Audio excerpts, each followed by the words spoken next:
యొద్ద నుండి పొందుకునేది నైవేద్యం, దేవునికి అర్పించేది.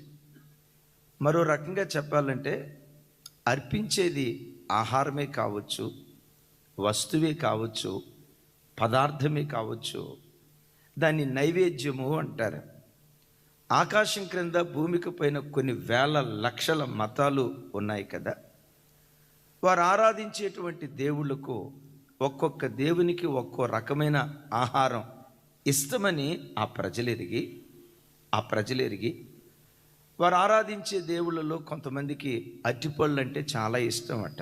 అదిగో చూడండి, ఆ దేవుని దగ్గర అరటిపళ్ళు పెడతారు.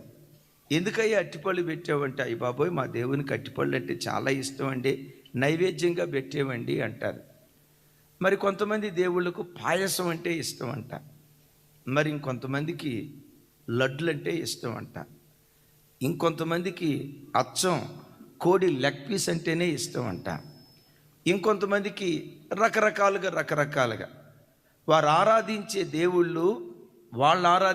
దేవుళ్ళు ఏ ఆహారాన్ని ఇష్టపడతారో దాన్ని నైవేద్యంగా సమర్పించటం ఆది నుంచి ప్రజల మధ్యలో ఆనవాయితీ.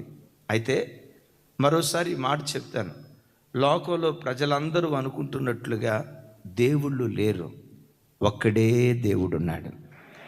మనందరికీ తండ్రి ఒక్కడే కాడా, మనల్ని సృష్టించిన సృష్టికర్త ఒక్కడే కాడా. మలాకీ గ్రంథంలో రాయబడి ఉంటుంది, మనందరికీ తండ్రి ఒక్కడే, మనందరినీ సృష్టించిన సృష్టికర్త ఒక్కడే.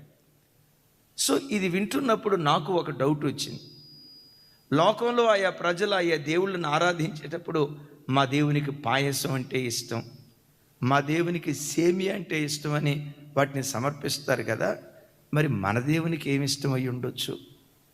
అయితే దైవజనమ, మనం ఆరాధించే మన దేవుడు ఏది ఇష్టపడతాడు, దేన్ని మనం నైవేద్యంగా సమర్పిస్తే దాన్ని ప్రీతిగా ఎంచుతాడు. బైబిల్లో రాయబడి ఉంటుంది, నైవేద్యములైన దహన బలులైన ఈ దేవుడు కోరుకునేటువంటి వాడు కాదు. పాప పరిహారార్థ బలులు, పూర్ణ హోమములు ఆయనకు అంగీకృతమైనవి కాదు. అంటాడు, దేవా నాకు ఒక దేహాన్ని నువ్వు అమర్చావు, నా దేహాన్నే నీకు నైవేద్యంగా కోరుకుంటున్నావయ్యని కీర్తనల గ్రంథంలో, హెబ్రీ గ్రంథంలో చూస్తాం. ఒకసారి చూడండి, మనం ఆరాధించే దేవుడు మనుషుల్లాగా మరొకరిలాగా ఏదో ఆహార పదార్థాన్ని తనకు నైవేద్యంగా కోరుకునేవాడు కాదు. ఈ దేవునికి ఇష్టమైన నైవేద్యం ఏంటో తెలుసా? నీ ప్రాణాత్మ శరీరాలు.